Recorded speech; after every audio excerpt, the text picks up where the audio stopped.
안녕하세요. 전 40대 남성입니다. 웃으면 복이 온단 말이 있던데 여러분은 하루에 얼마나 웃고 사세요? 전 회사에 있는 대부분은 거의 웃지 않는 것 같아요. 워낙 일이 바쁘기도 하지만 원래 성격이 그렇습니다. 그건 우리 아버지도 마찬가지였어요. 근데 형과 어머니는 웃음소리가 일품이었죠. 웃을 일이 있어야 웃냐? 웃어야 좋은 일도 생기지. 울상하고 있지 말고 웃어라. 참 많이도 들으며 살았습니다. 집 골목에 들어설 때 창문으로 형의 웃음소리가 들린 적도 많았어요. 또 어머님 밖에서 국수 한 그릇을 먹어도 맛있겠다며 한박 웃음을 지으셨습니다. 잘 웃는 사람 싫어하는 이가 얼마나 있을까요? 형과 어머님 인기도 참 많았어요. 반면 아버진 과묵하셨고 소란을 싫어하셨죠. 특히 밤이 되면 집안이 시끄러운 걸 못 참으셨고요. 뭐가 이렇게 소란스러워? 시끄럽다. 조용히 해라. 해가 졌는데 집안에 왜 이렇게 들썩거려? 아니, 여보. 주철이 하는 얘기 좀 들어봐요. 얘가 오늘 버스 안에서 말이에요. 내일 얘기해, 내일. 피곤하다고. 주철이 너도 그만 쉬어라. 하루 종일 외출하고 피곤하지도 않아. 밤엔 쉬는 거야. 너도 나도. 으이그, 통 재미라고 모르는 양반이라니까. 방문 닫고 들어가 주무세요. 주철아, 그래서 뭐가 어떻게 됐다고? 성격도 체력도 형과 어머님 비슷해서 오밤중까지 쌩쌩하셨죠. 아버지랑 전 잠도 일찍 자는 편이었어요. 자려고 누워있으면 형 방에서 도란도란 얘기 나누는 소리가 한참 동안 들리곤 했습니다. 그걸 자장가 삼아 잠들었었던 적도 많았어요. 아버진 시끄럽다고 역정을 내셨지만 전 형과 어머니의 대화 소리가 좋았습니다. 숫기 없고 내성적인 성격 탓에 전 하고 싶은 말도 잘 못하곤 했거든요. 말주변도 없었고요. 그런 제가 작년에 결혼을 하게 됐어요. 제대하고 만난 첫사랑과 부부가 됐죠. 여자친구는 저랑 10년 넘게 사귀었는데 중간에 두 번이나 결혼식을 미뤘습니다. 다 제 사정 때문에요. 많이 미안했죠. 세 번째로 결혼 날짜를 잡고 식 올리기 직전에 어머니가 돌아가셨습니다. 어머님 암투병 중이셨어요. 수시로 항암을 반복하시면서 기력이 많이 쇠하셨고 나중에 요양병원에서 지내셨죠. 어떻게든 어머니 생전에 결혼식을 올리고 싶었는데 제 바람은 무참히 깨져버렸네요. 그때 제 곁에 형도 아버지도 없었어요. 형은 10년 전에 집을 나가 잠적했고 아버지도 그 무렵 돌아가셨죠. 불행은 정말 예고 없이 찾아오더라고요. 투병 생활을 하는 어머니 곁에서 남몰래 참 많이 울었습니다. 옛날 생각이 너무 많이 났어요. 밤이 되면 들려오는 형과 어머니의 대화 소리, 아버지의 코 고는 소리를 듣던 그 시절이 너무 그리웠죠. 그땐 그게 행복인 줄 몰랐어요. 어머니가 아프신데 형은 어디서 뭐 하고 있는지, 아버지가 돌아가신 걸 알고는 있는지 상황이 너무 기가 막혔죠. 많이 웃으라고 웃으면 좋은 일 생긴다던 형은 온데간데 없이 사라져버리고 아버지의 든든한 울타리도 무너졌죠. 아픈 어머니와 저만 슬픈 눈빛으로 서로를 보고 있었어요. 어쩔 수 없이 형을 참 많이 원망하고 그리워했습니다. 앙상한 몸으로 매일같이 형만 찾는 어머니를 재워드리고 전 거의 매일 병원 옥상에 올라갔어요. 하늘에 덩그러니 떠있는 달이 그렇게 야속할 수 없었죠. 형도 저 달을 보고 있을 텐데, 같은 하늘 아래 있을 텐데, 우릴 찾지 않는 형한테 너무 화가 났습니다. 감정이 복받치면 지금의 아내가 된 여자친구와 통화를 했어요. 희진아, 나야. 자니? 아니, 안 자고 있었어. 목소리가 왜 그래? 울었어? 나 너무 자신 없다. 어머니 볼 때마다 가슴이 찢어져. 저렇게 형을 찾으시는데 더 할 말도 없고, 거짓말도 한두 번이지. 너무 괴롭다. 여자친구는 절 매일같이 설득했습니다. 이제라도 심부름센터 같은 데를 통해서 형을 찾아보자고요.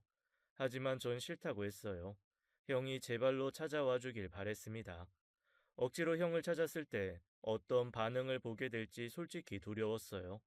네, 전 겁쟁이였습니다.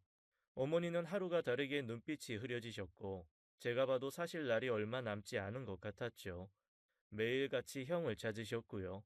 잠꼬대를 하실 때도 큰아들 이름을 불렀습니다. 여자친구 말대로 형을 찾아야 한다고 생각하면서도 쉽게 행동으로 옮길 수 없었어요. 형이 떠날 때의 상처가 너무 컸기 때문입니다. 형의 사업 때문에 소박하지만 행복했던 우리 집이 산산조각 났거든요. 2, 3년 떠나 있었다면 이렇게까지 화가 나진 않았을 거예요. 무려 10년이나 가족을 외면한 형을 전 용서할 수 없었죠. 어머니 앞에서 간혹 형인 척하며 병상에 계신 어머니를 속이는 일에만 열심이었습니다. 만철아, 형 들어왔니? 아직요. 형 늦는다고 전화했어요. 기다리지 마세요. 저녁에 소갈비찜 해놓은 거 남아있지? 형 들어오면 데워줘야 하는데. 만철아, 불 좀 켜다오. 내가 이렇게 누워있을 때가 아니야. 제가 할게요, 어머니. 그냥 누워 계세요. 네가 뭐래. 엄마 깜빡 잠들면 꼭 깨워. 네 형 들어오면 밥 차려줄 거야. 걱정 마시고 주무세요, 어머니. 제가 잘 데워서 형 줄게요. 전 어쩔 수 없이 거짓말을 해야 했어요. 암 수술과 거듭되는 항암으로 어머니 누워만 계셨고 돌아가실 때까지 요양병원에 계셨죠. 나중엔 절 형이라고 착각하셨어요. 전 어쩔 수 없이 형인 척 연기를 해야 했습니다. 그럴 때 어머니 눈빛이 얼마나 반짝이던지 표정이 얼마나 밝아지셨는지 아직도 눈에 선하네요. 주철아, 오늘은 일찍 왔구나. 저녁은 먹었어? 대충 먹었어요. 신경 쓰지 마세요. 대충 먹으면 어떡해. 엄마가 밥 차려줄게. 불고기 해놨다. 아주 간이 딱 맞아. 호박잎 찐 것도 먹을래? 주철아, 이렇게 일찍 들어오니 얼마나 좋니? 저녁 먹고 엄마랑 산책도 좀 나가자. 과일이 떨어져서 그것도 살 겸. 수박이 아주 제철이다. 그래요, 어머니. 일단 어머니 눈 좀 붙이세요. 10분이라도요. 저 그동안 샤워할게요. 그럴래? 젊으셨을 때 통 낮잠이라고 모르던 어머닌 하루가 다르게 약해지셨고 10년 동안 기다린 형을 보지도 못한 채 허무하게 눈을 감으셨습니다. 어머니 장례를 치르고 전 아내와 결혼을 했어요. 친구, 친척 아무도 부르지 않고 둘이 혼인신고하고 사진관에서 사진 몇 장을 찍었습니다. 물론 아내에게 많이 미안했어요. 하지만 착한 아내는 괜찮다고 했습니다. 처가 식구들은 모두 미국에 있었어요. 어렸을 때 이민을 갔다가 아내만 대학을 한국으로 왔죠. 자긴 외국 생활과 맞지 않다며 다시는 미국에 돌아가고 싶지 않다고 했고요. 아내나 저나 내성적이고 숫기 없는 성격이 비슷했고 남들 앞에 나서는 것도 좋아하지 않았습니다. 약간은 개인적인 성격도 있었어요.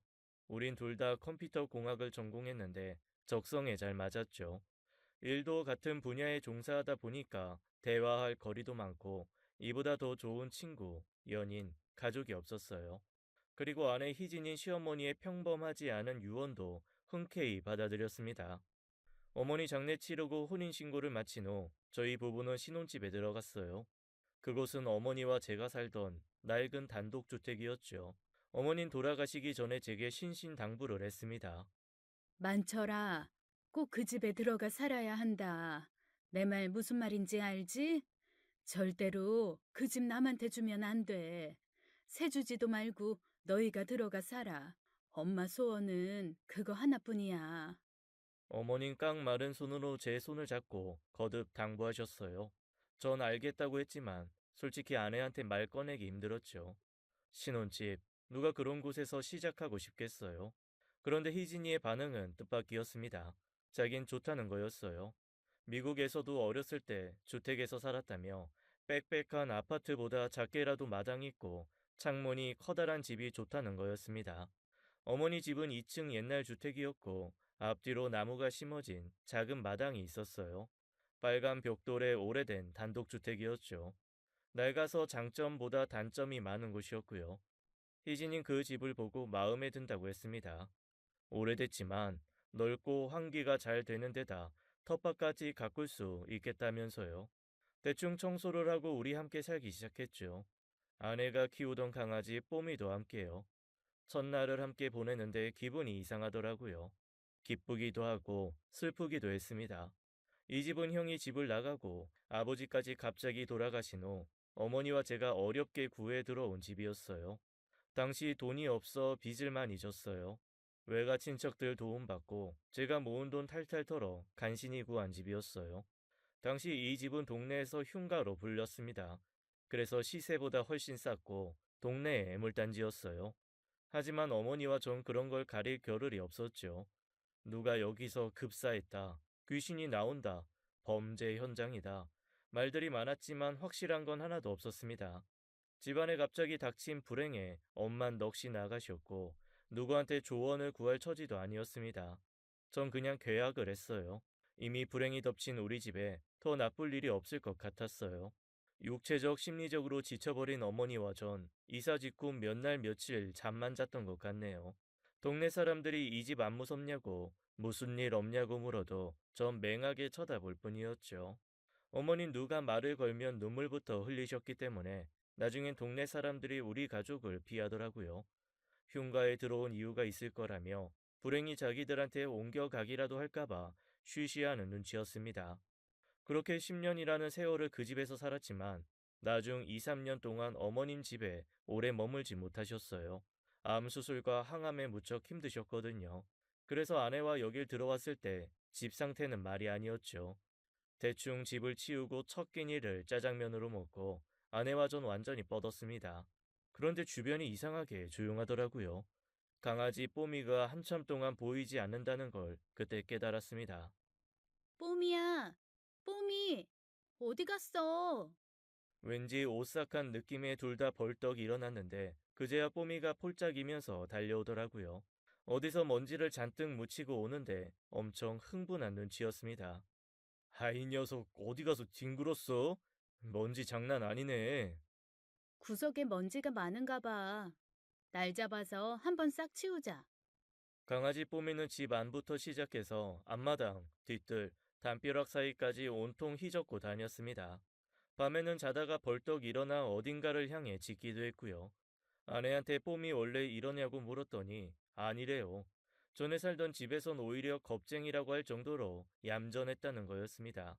근데 저도 이상했던 게 밤이면 집에서 이상한 소리가 많이 났습니다. 처음엔 쥐가 있나 했어요. 근데 쥐가 다니는 소리랑은 좀 달랐죠. 불규칙하게 삐그덕거리는 소리, 동물 울음소리 같기도 한 정체불명의 소리가 들려오는 거였습니다. 아내는 가끔 취미생활 때문에 한밤중에도 깨어 있었는데 갑자기 침대로 뛰어들기도 했어요. 자기야, 방금 들었어? 뭐, 무슨 소리? 방금 휘파람 소리 같기도 하고, 바람 소리 같기도 하고, 암튼 엄청 소름 끼치는 소리 들었냐고. 에이, 고양이 소리겠지. 아니야, 분명히 그 소린 아니라고. 뭐지? 밤마다 집에서 이상한 소리가 나. 좀 소름 끼치지 않아? 사실 저도 그 이상한 소리를 들었습니다. 아내가 너무 무서워해서 못 들은 척했던 거였어요. 강아지 뽀미도 불안한 듯 제자리를 맴돌며 허공을 향해 짖고 있었죠. 그날 밤 온 집안의 불을 환하게 켜놓고 새벽에야 간신히 잠에 들었습니다. 다음 날 저녁 아내와 전 밖에서 저녁을 먹었어요. 거기서 전 어렵게 말을 꺼냈습니다. 원래 이 집 동네에서 흉가였다고, 나쁜 소문이 많이 돌았다고요. 당시 사정이 안 좋아 다 무시하고 계약했고 그때 이상한 일 없었다고 했죠. 전 아내가 당장 이사하자고 할 줄 알았습니다. 하지만 듣게 된 대답은 뜻밖이었어요. 뭐 이런 일로 이사를 가. 당신이랑 나 컴퓨터 공학 전공했어. 뼛속까지 이과생들이 귀신을 믿는다고? 어머니랑 살 땐 아무 일도 없었다며. 어제 놀랐던 건 내가 그때 공포 영화를 보고 있어서야. 우연의 일치라고. 오늘은 안 그러겠지. 앞으론 밤에 코미디 영화 봐야지. 심각하던 전 아내 말을 듣고 웃음이 터져 나왔습니다. 가끔 아내는 지나칠 만큼 단순했죠. 아내 덕분에 저도 긴장이 풀려 농담을 했어요. 뼛속까지 이과생이 귀신 나오는 공포 영화는 왜 보는데? 그럼 밤에 이상한 소리가 나도 나한테 달려오기 없기다. 아이 차라리 뽀미를 끌어안던가. 근데 있지. 뽀미도 좀 이상하긴 해. 이 집에 와서 밤마다 짖고 불안해 보인단 말이야. 안 되겠어. 오늘은 집에서 나는 소리를 녹음해 볼까? 귀신이 아니고 집에 커다란 뱀이 사는 거 아니야? 우린 저녁을 먹고 집으로 갔습니다.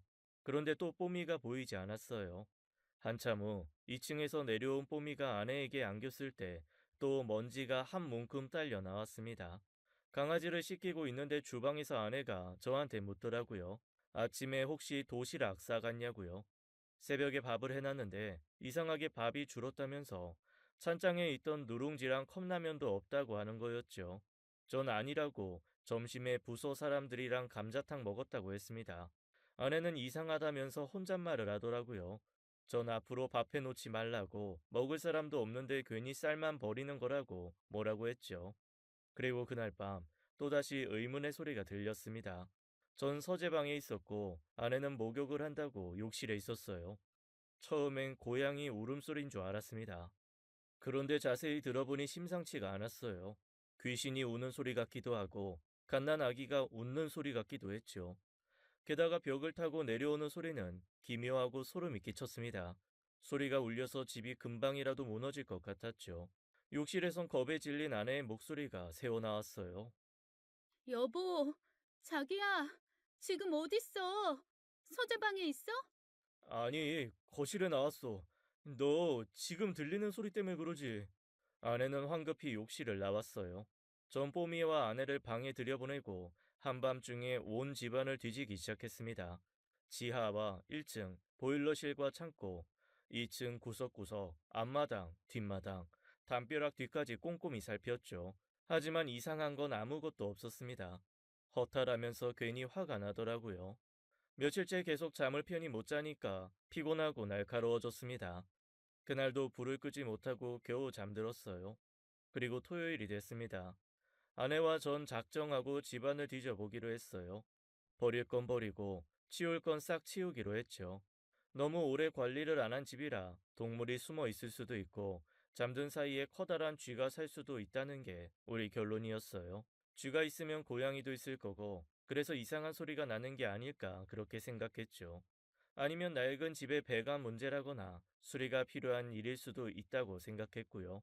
토요일 아침, 우린 지하부터 청소를 해나갔습니다. 묵은 짐이 너무 많더라고요. 마스크를 쓰고 걸레를 수도 없이 버리면서 짐들을 내버렸죠. 1층은 청소할 게 별로 없었지만 2층은 좀 시간이 걸렸어요. 총각대 전 2층을 썼는데 작은 방 하나를 어머닌 형의 물건들로 채워 놓으셨습니다. 침대, 옷장도 들여놨었죠. 언제라도 형이 돌아오면 쓸 수 있게요. 거기서 낡은 앨범도 보게 됐습니다. 바쁘게 움직이던 전 순간 힘이 쭉 빠졌어요. 10년 전 돌아가신 아버지, 밝게 웃는 형의 모습에 가슴이 먹먹해졌습니다. 그 순간 귀를 찢는 이상한 소리가 들려왔어요. 천장 위에서 나는 소리였죠. 소름이 쫙 끼쳤지만 저는 침착하려 애썼습니다. 대낮이었고 천장 위는 지붕이었어요. 1층에 있던 아내가 뽀미를 안고 뛰어 올라왔습니다. 방금 이상한 소리 들었냐고요. 그 순간 뽀미가 아내 품에서 뛰어내리더니 화장실과 큰 방 사이의 벽을 막 긁더라고요. 거긴 아무 소용도 없는 문이 하나 있었는데 어머니가 보기 싫다고 액자를 걸어둔 곳이었습니다. 아이 뽀미야 왜 벽을 긁어? 이거 문 아니야. 아내가 뽀미를 안으면 또 폴짝 뛰어내려 그 벽을 미친 듯이 긁는 거였어요. 좀 뽀미를 안아 올리다가 그만 넘어지고 말았습니다. 조그만 강아지가 힘이 엄청 세더라고요. 넘어지면서 액자가 걸린 벽, 아무짝에도 쓸모없는 벽에 몸을 부딪혔는데 그 순간 삐걱 소리가 나면서 전 쓰러지게 됐어요. 그리고 전 비명을 질렀습니다. 놀랍게도 그 문 뒤에 계단이 있었고 전 거기에 팔꿈치를 부딪힌 거였어요. 눈물이 찔끔 날 정도로 아프고 많이 놀랐습니다. 아내가 괜찮냐고 소리쳐 묻는데 전 저도 모르게 조용히 하라고 신호를 보냈어요. 겁에 질린 아내를 1층으로 보내고 전 계단을 조심스럽게 올라갔습니다. 엄청 가파르고 온통 먼지 투성이었어요. 간혹 보이는 작은 발자국은 뽀미의 것이 분명했습니다. 그래도 어쩐지 가슴이 뛰고 두렵더라고요.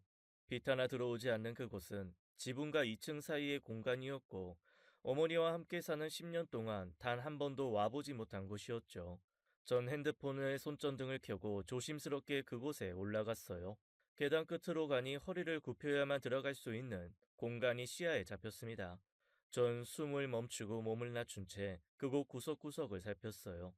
놀랍게도 컵라면과 누룽지, 빈 컵들이 구석에 찌그러져 있더라고요. 뭐야, 이게 왜 여기 있어? 이상하다 싶던 찰나, 저보다 체구는 작지만 짐승처럼 보이는 무언가 저한테 확 달려들어 손을 물었습니다. 아, 사람 살려! 전 미친 듯이 소리를 지르며 그 정체 모를 짐승을 떼어내고 계단을 구르듯 미끄러져 내려왔습니다. 1층에서 아내가 놀라서 뛰어오는 걸 보면서 전 정신을 잃고 말았습니다. 까맣게 정전이 된 것처럼 기절한 전 어떤 흐느낌 소리에 서서히 의식을 되찾았어요. 다시 소름이 끼쳤습니다. 전 본능적으로 아내를 찾았어요. 여보, 여기 어디야? 나 죽었어? 지옥이야, 천국이야.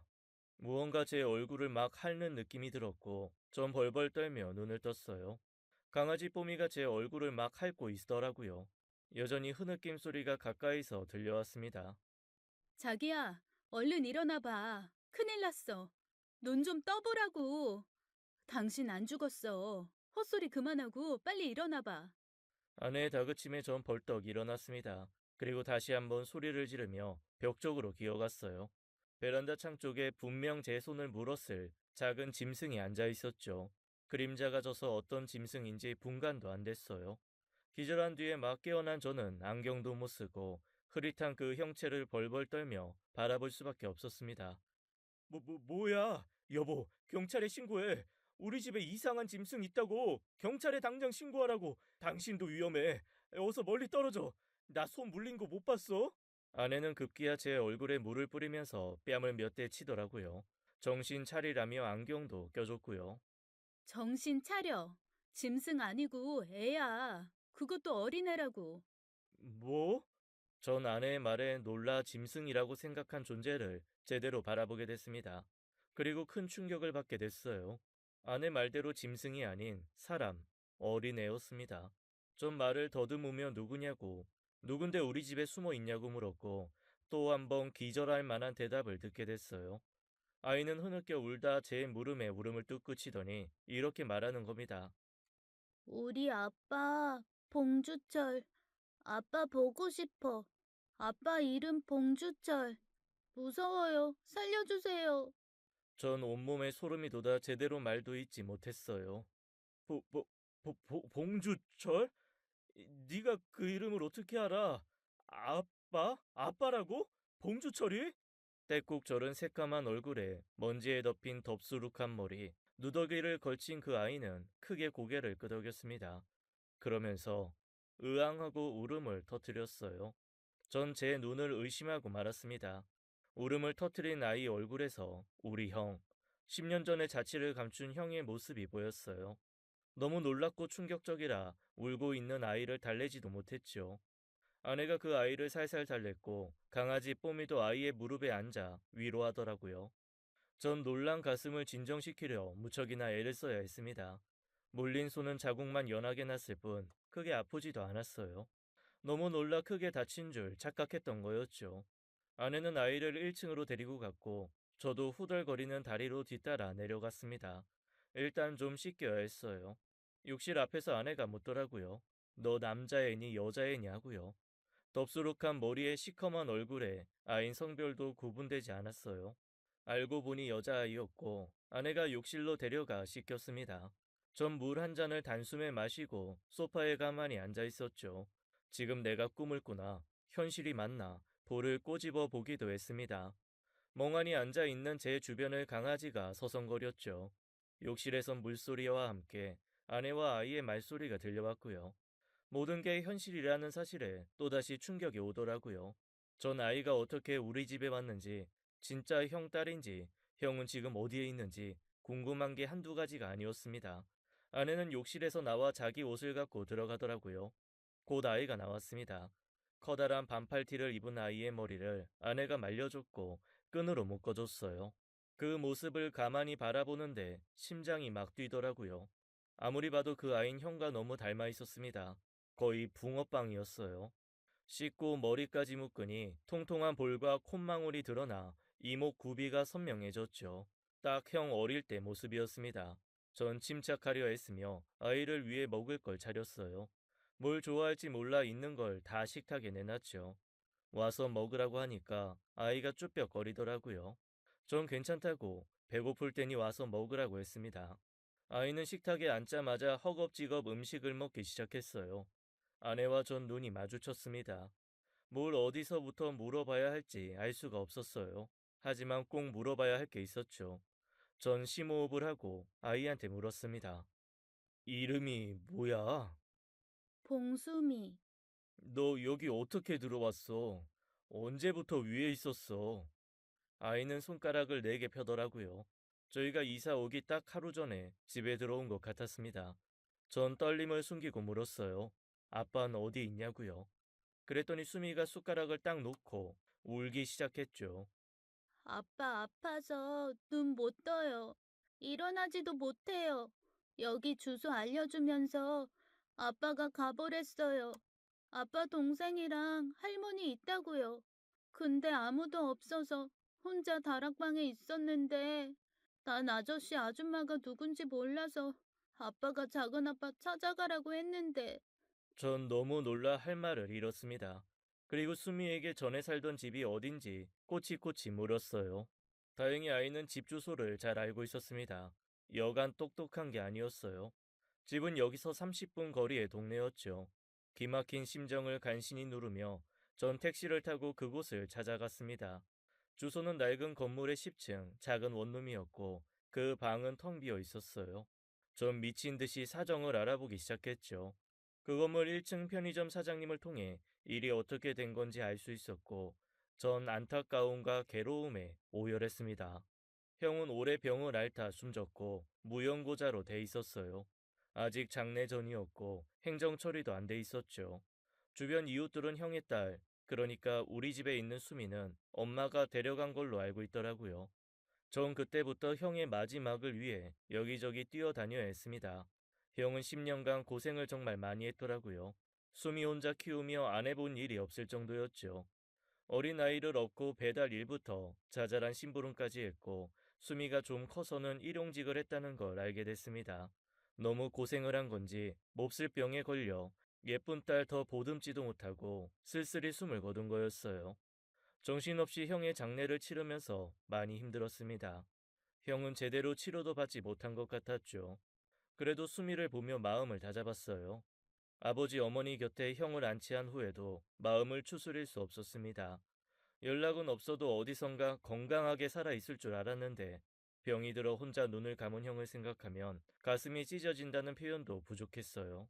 엉킨 실타래를 어디서부터 풀어야 할지 알 수 없었지만 형을 꼭 닮은 수미가 우리 집에 있었습니다. 뭐가 어떻게 된 건지는 제 곁에 온 수미와 함께 풀어가야 했어요. 장례 후 우리 부부는 수미와 함께 생활하게 됐습니다. 자는 모습, 먹는 모습, 완전히 형을 빼다 박았더라고요. 수미를 볼 때마다 자꾸 눈물이 나고 가슴이 아팠어요. 위안이 된 건 수미의 천진함과 명석함이었습니다. 아이가 여간 똑똑한 게 아니었어요. 무엇보다 아빠와의 기억을 또렷이 간직하고 있었죠. 얘기를 나눠보니 형은 어머니와 제가 어디로 이사했는지 진작부터 알고 있었던 사실도 밝혀졌습니다. 수미는 아빠한테 받은 주소지로 사람들한테 물어 여기까지 왔더라고요. 아빠가 작은 아빠 찾아가라고 했어요. 버스 타고 내리고 2번 했어요. 여기 동네 와서는 사람들한테 물어보고요. 7살 어린애가 초행길을 잘 찾아왔다는 게 너무 신기했죠. 빈집에 들어와 있던 수미는 부엌에 있는 음식들로 배를 채우다가 저희가 짐을 갖고 들어온 날 다락방에 올라갔다고 했습니다. 아빠 말로는 할머니랑 작은 아빠만 있을 거라고 했는데 제 아내가 있어서 다른 사람일 거라고 생각했대요. 들키면 잡혀갈까봐 어쩔 수 없이 숨어 있다가 낮에는 내려와서 음식도 먹고 뽐이랑 놀다가 올라갔다는 거였죠. 하지만 어린 아이인지라 밤이 되면 무서워 발을 구르면서 울었다고 했습니다. 다락방에서 자다 깨면 어딘지 모를 때도 많았대요. 그래도 귀여운 강아지가 가끔 올라와서 좋았다고 하더라고요. 당차고 야무진 수미는 볼수록 귀여웠어요. 살아생전 형이 사랑을 듬뿍 줬을 거란 생각이 들었습니다. 그런데 전 잠을 이룰 수가 없었어요. 한밤중에 마당을 서성거리는 일도 많았고요. 앞으로 어떻게 해야 할지 고민이 많이 됐죠. 그때 아내가 나와 팔짱을 꼈습니다. 숨이 볼수록 귀엽다. 그치? 하는 짓이며 모습이 꼭 우리 형이야. 숨이 엄마부터 찾아줘야 하지 않을까? 찾아질까?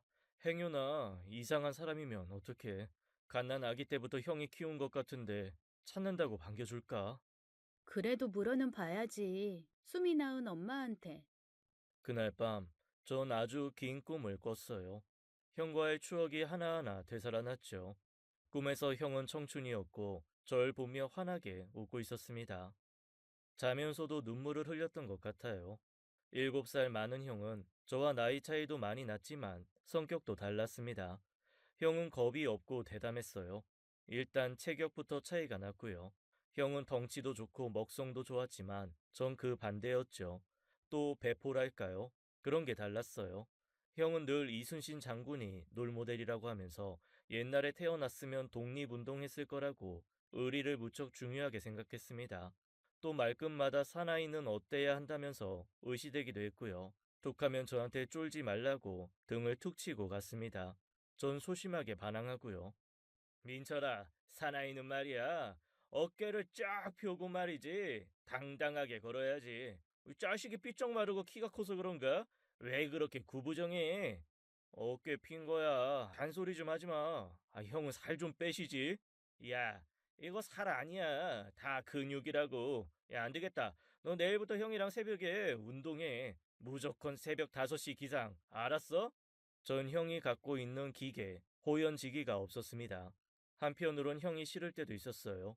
덩치도 크고 목소리도 커서 어디 가면 눈에 잘 띄었거든요. 그래도 형은 한결같은 사람이었습니다. 늘 저를 아꼈어요. 표현이 서툴러도 늘 저를 챙겼죠. 또 이런 일도 있었습니다. 어른이 된 지금은 수영을 좋아하지만 형이 저한테 수영을 가르쳐 줄 땐 화를 엄청 냈어요. 다짜고짜 저를 강에 던지더라고요. 아, 형 제정신이야? 사람을 이렇게 던지면 어떡해? 제가 간신히 강을 빠져나오면 형은 절 또 던졌고 그 짓을 몇 번이나 반복했어요. 형은 정말 기운이 셌기 때문에 힘으로 당할 수는 없었습니다. 사실 그 강은 깊은 곳이 아니었어요. 당황해 그걸 모르고 허우적댔을 뿐이었죠. 그래서 지금은 수영을 잘하게 됐습니다. 형한테 지기 싫어서 더 열심히 연습한 것도 있고요. 같이 바다에 갔을 때 제 수영 실력을 보고 깜짝 놀라더라고요. 복만철 제법인데 다 형 덕분이지 뭐. 다짜고짜 날 강에 빠뜨려서. 야, 그게 강이냐? 냇물이지. 이제 바다 수영도 잘하고 좀 컸다. 내기 해볼래? 누가 부표까지 먼저 가나? 당연히 내가 이기지 자식아. 아무리 애를 써도 체력으로 형을 이길 순 없었습니다. 승부에서 지면 약이 얼마나 올랐는지 몰라요. 형은 저에게 그런 존재였어요. 애증의 상대였죠. 마냥 좋아할 수도 미워할 수도 없는 큰 존재였던 것 같네요. 그런 형과도 멀어지는 때가 오더라고요. 제 머리가 커지고 형도 사회에 나가면서 우린 자주 함께 할 수 없었습니다. 형이 고등학교 졸업하고 번 돈으로 해외로 배낭여행을 간 적이 있어요. 그때 전 군대에 가게 됐습니다. 영장이 나와서 가게 됐고 부모님의 배웅을 받았죠. 형한텐 나중에 전해달라고 하고 별 생각 없이 입대했고 그 후 전 형에게 호되게 혼났습니다. 아니 혼났다기보다는 형의 원망을 들어야 했어요. 자대 배치받고 얼마 후 가족의 면회를 받고 그때 전 형의 눈물을 보게 됐어요. 얼마나 당황스럽던지 지금도 기억이 생생합니다. 얼굴이 새카맣게 탄 산적 같은 형이 절 보자마자 엉엉 우는 거예요. 이 자식아, 형한테 말도 없이 군대 가는 게 어딨어? 형이 얼마나 놀랬는지 알아? 가면 간다고 말을 했어야지. 제가 당황하니까 엄마가 그러시더라고요. 만철아, 형 좀 달래줘라. 너 군대 갔다고 하니까 형이 얼마나 화를 냈는 줄 아니?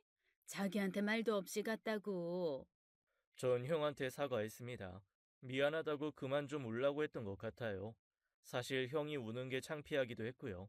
형은 주변 시선도 아랑곳하지 않고 절 끌어안고 이렇게 말했죠. 이 코찔찔이 만철이 사나이 다 됐네. 멋있다 내 동생. 이렇게 보니까 한결 낫네. 군복도 잘 어울리고. 형은 꿈도 크고 욕심도 많은 상남자 스타일이었어요. 그렇게 군생활 마치고 전 제대를 했고 복학을 했습니다. 형은 그때 일을 하고 있었고 사업을 하는 게 목표였어요. 전 연구직을 원하고 있었고요. 우리는 배움에도 차이가 있었죠. 형은 고졸이었고 전 명문대 공대에 들어갔습니다. 하지만 부모님은 저보다 형을 더 의지하는 것 같았어요. 든든하고 믿음직스럽다고요. 옛날처럼 농사지었으면 우리 주철이가 정말 잘했을 거야. 힘 좋고 일머리 좋아서 만석군 됐을지도 모른다니까. 내가 자식 농사를 잘 지은 게 장남은 듬직하고 막내는 명석해. 맞아. 벼슬을 했어도 둘이 한 자리씩 맡았을 거야. 주철인 군대 호령하고 만철인 정승까지 가지 않았을까? 집 배경이 더 든든했으면 우리 장남 더 잘 나갔을 텐데 부모로서 미안한 것도 많아. 지가 안 간다고 해도 대학을 보냈어야 했나. 아직도 후회돼. 됐어, 언니. 주철이 대학 안 간 거 아쉬워하지 마. 걘 누가 봐도 사업이나 장사 체질이야. 쥐가 알아서 개척하고 잘 살 거야.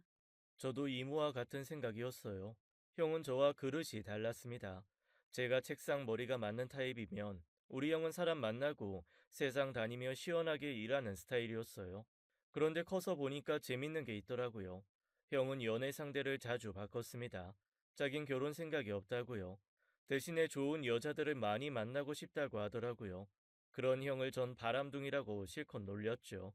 그렇게 의리 찼더니 연애는 왜 그렇게 하냐고 형 같은 사람이 바람둥이라고 했더니 또 당당하게 이러더라고요. 연애할 때 사귀는 기간은 중요한 게 아니야. 맺고 끊는 거, 그것만 확실하게 하면 된다고. 형 하면 의리 아니냐? 사귀던 여자 형 절대 안 울려. 헤어질 때 확실하게 매듭을 짓는데 누가 뭐래? 그래도 2주 사귀고 헤어지는 건 너무한 거 아니야? 뭐가 너무하냐? 다 큰 어른끼리 합의하에 만나고 헤어지는 건데. 전 연애에 있어 고지식한 편이었는데 형은 아니었죠. 진짜 반전이었어요. 전 군대 가기 전까지 솔로였고 복학한 뒤에 사귄 첫사랑과 결혼까지 생각하고 있었습니다. 근데 형은 자꾸 첫사랑이랑 결혼하지 말라고 연애를 더 해보라고 하더라고요. 좋은 배우자도 경험을 통해 얻는 거라면서요. 전 형한테 넌지시 물었죠. 몇 살쯤 결혼할 거냐고요. 당연히 형이 먼저 결혼해야 한다고 생각해서 시기를 물어본 거였습니다. 근데 형의 대답은 예상 밖이었어요. 난 결혼 생각 없어. 부표처럼 이리저리 흔들리다 실증 나면 그때 닻을 내리고 살 거야. 결혼 상대는 그때 곁에 있는 사람일 거고. 만철아, 너 결혼하고 싶으면 언제라도 내 눈치 보지 말고 해라.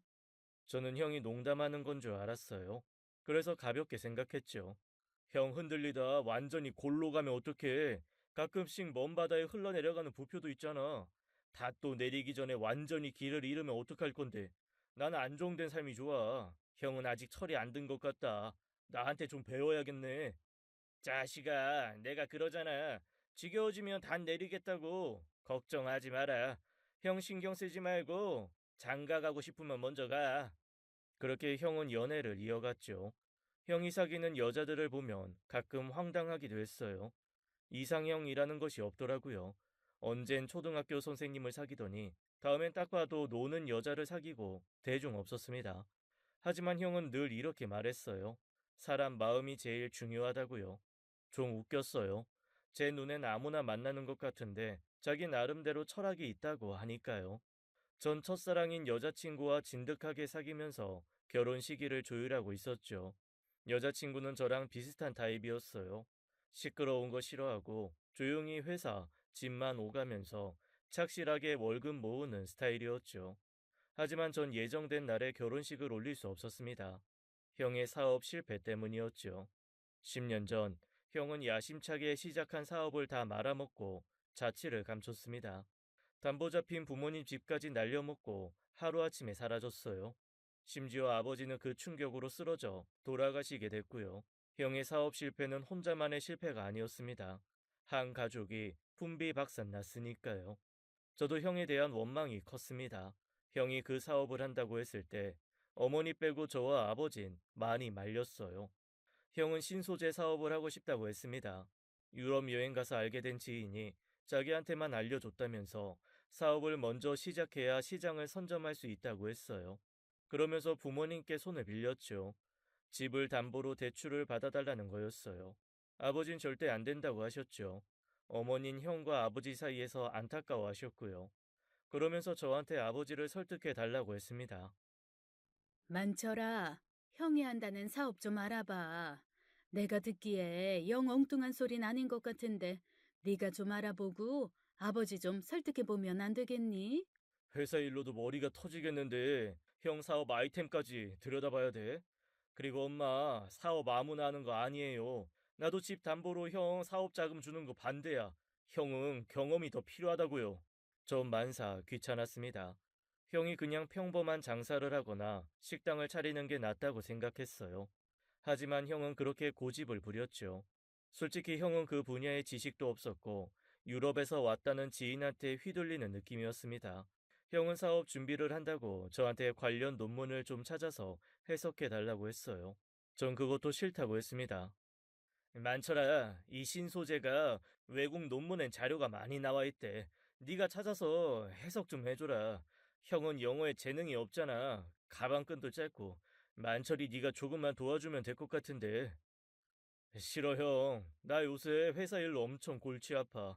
잘 시간도 모자란다고. 그리고 그거 꼭 해야 돼. 형진 사기꾼 아니야? 아니라니까. 믿을 만한 사람이야. 에이, 한 번만 도와줘라. 형이 언제 이런 부탁한 적 있냐? 전 단칼에 거절했고 형은 더는 제게 부탁하지 않았습니다. 결국 아버진 집을 담보로 사업 자금을 마련해 주셨어요.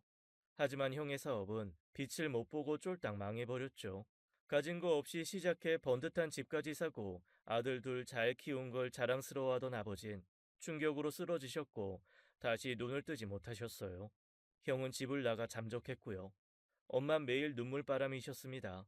갑자기 닥친 불행에 전 형을 지독하게 원망했어요. 갈 데가 없어진 어머닌 친척들 집을 전전하셨고 전 한동안 고시원에서 지내야 했습니다. 얼마 후 제가 악착같이 모은 월급과 외가 친척들이 모아준 돈으로 낡고 좁은 이 집을 간신히 얻을 수 있었어요. 어머닌 투병 중에도 형을 내내 기다렸고 신랄 같은 믿음이 있었던 것 같습니다.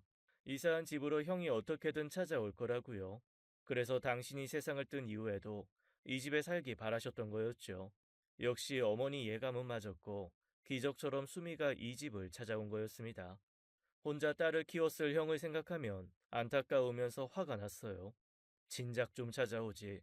잘못한 거 아무것도 없는 것처럼 뻔뻔스런 얼굴로 찾아와서 밥 달라, 애 키워달라. 그렇게 할 것이지. 형은 너무나 올곧고 바보 같았습니다. 다행히 수미는 우리 집에 잘 적응했고 전 아이 몰래 친모를 찾기 시작했어요. 형의 오랜 친구들에게 전화를 돌렸고 연락이 되면 주말에 만나러 갔습니다. 3분의 1 정도는 형이 사업에 실패한 것까지 알고 있었지만 홀로 세상을 뜬 건 모르더라고요. 그중엔 형에게 돈을 빌려준 친구들도 있었는데 듣게 된 얘기에 할 말을 잃었어요. 형은 얼마라도 빚을 갚으려고 가진 애를 다 썼대요. 돈이 없어도 몇만 원은 꼭 이체를 해줬다고 하더라고요. 사정 아니까 됐다고, 빚 갚지 않아도 된다고, 돈 많은 친구들이 말을 해도 형은 그럴 수 없다며 푼돈이라도 꼭 보내왔대요. 제가 막 우니까 형 친구가 그랬습니다. 가족들한테 연락하라고. 내가 뭐라고 하니까 주철이가 절대 안 된다더라. 이런 모습으로 어머니랑 네 앞에 나타날 수 없다고. 어머니 아프신데 자기까지 짐 될 수 없다는 거야. 자기가 여유가 있으면 네 앞에 나서는 게 어렵지 않았을 텐데 그러지 못한 상황이라 너무 힘들었던 모양이다. 주제 넘는 말이지만 형 너무 원망하지 마라. 주철이 최선을 다했어. 단지 운이 없었을 뿐이야. 형의 친구들은 오히려 절 위로해 주더라고요. 결국 물어 형이 동거를 한 여자분을 찾을 수 있었고 간신히 연락을 할 수 있었습니다. 전 문자를 남겼어요. 주철이 형, 세상 떴고 전 동생이라고 했죠. 7살 딸이 지금 우리 집에 있다고 꼭 만나고 싶다고 간절하게 문자를 남겼습니다. 그분은 동해 쪽에 사시며 결혼해 남매 쌍둥이를 뒀더라고요. 아주 어렵게 설득해 그분을 만날 수 있었죠.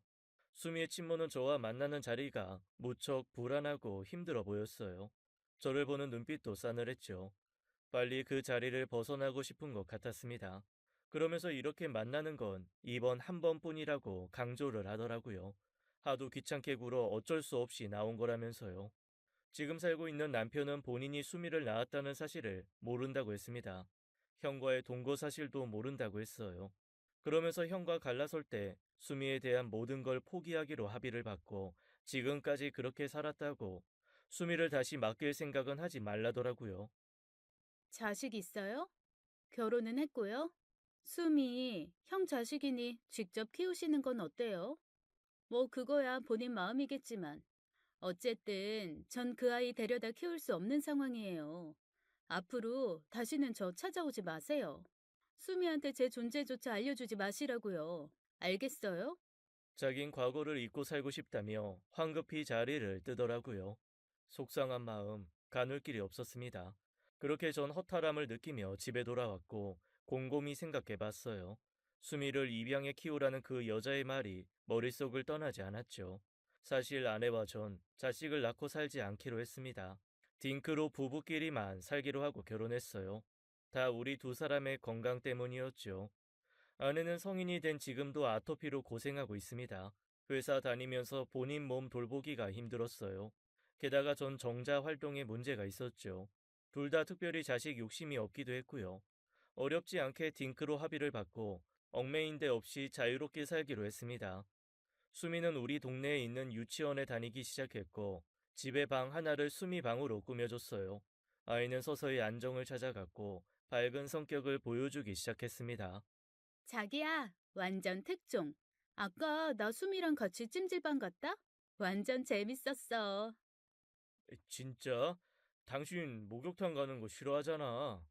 그러니까. 근데 수미가 찜질방 가고 싶다고 식혜랑 구운 계란 먹고 싶다고 하는데 나도 모르게 가자는 말이 나오는 거야.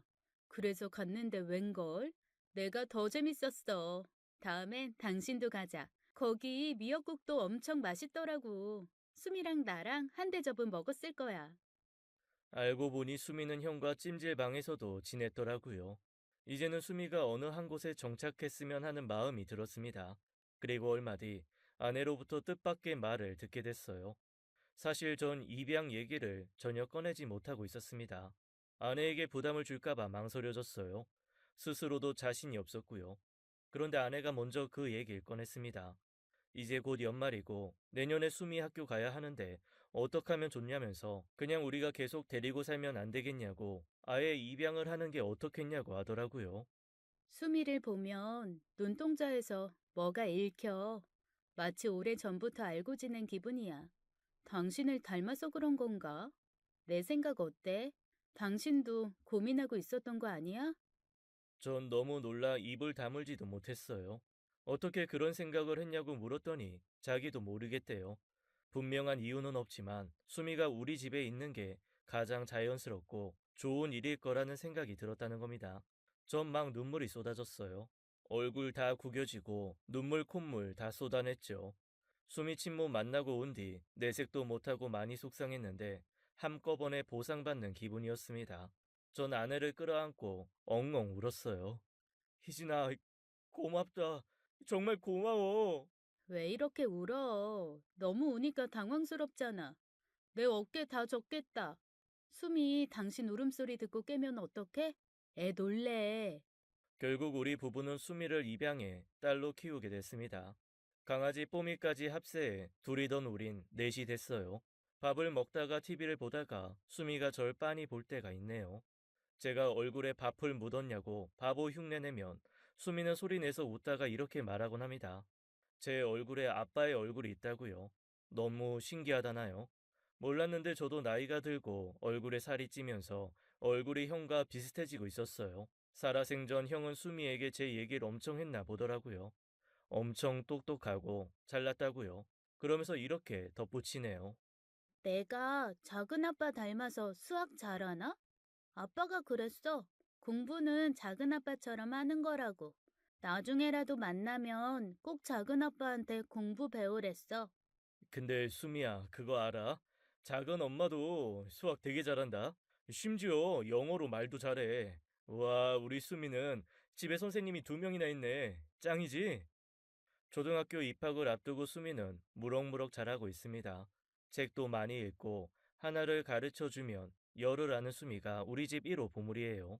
아내도 수미한테 정을 듬뿍 주네요. 두 사람은 모녀라기보다는 꼭 친구 같습니다. 아내도 그게 목표래요. 숨이 클 때까지 친구처럼 사이좋게 지내고 싶다고 하더라고요. 무리하게 욕심내지 않는 아내에게 전 늘 고맙기만 합니다. 그리고 얼마 전 놀라운 일이 있었어요. 10년 전 형에게 신소재 사업을 권한 사람이 뉴스에 크게 나오더라고요. 형이 했던 얘긴 진짜였습니다. 먼저 사업을 선점한 그 지인이 큰 돈을 벌고 있더라고요.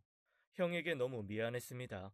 그때 형이 부탁한 논문 읽어줄 걸, 조금만 관심을 가져볼 걸, 후회가 많이 되더라고요. 형에게 조금만 더 운이 따라줬다면 결과는 달라졌을까요? 하지만 과거를 돌아보는 건 오래 하지 않으려고요. 전 수미와 해보고 싶은 게 아주 많습니다. 들려줄 얘기도 산처럼 쌓여 있고요. 제가 아는 형의 모든 것들을 다 들려줄 생각입니다. 집에 사진도 많이 남아 있어요. 사진 속의 형은 젊고 패기가 넘치는 모습이네요. 그림책 보듯 사진을 들여다보는 수미가 한편으로 짠하지만 전 알고 있습니다. 수미는 약한 아이가 아니에요. 형의 장점을 많이 갖고 태어나 씩씩하게 제 앞가림할 거라 믿어 의심치 않습니다. 언젠가 수미의 편지를 봤어요. 유치원에서 썼더라고요. 돌아올 수 없는 여행을 떠난 아빠한테 쓴 편지였습니다. 자기는 잘 있다고, 작은 아빠, 작은 엄마랑 너무 행복하다고 쓴 편지를 보니 코끝이 찡해지네요. 저도 형한테 편지를 한번 써봤어요. 깊은 밤, 아내와 수미, 그리고 강아지까지 잠든 집은 무척 고요하고 따뜻하게 느껴지네요. 형, 수미 지금 새근새근 자고 있어. 딸 숨소리 들려? 형도 보고 있지? 형 닮아 씩씩하고 똑똑한 수미가 이제 우리 부부 딸이 됐네. 아무 걱정 말고 편히 쉬면서 수미랑 우리 지켜봐줘. 형, 그리고 어머니 아버지 만났지? 형을 많이 기다렸던 어머니 꽉 안아드렸어. 우리 세 식구 행복하게 잘 살게. 가끔 수미 꿈에 나타나줘. 아빠 얼굴 까먹지 않게. 형, 보고 싶다.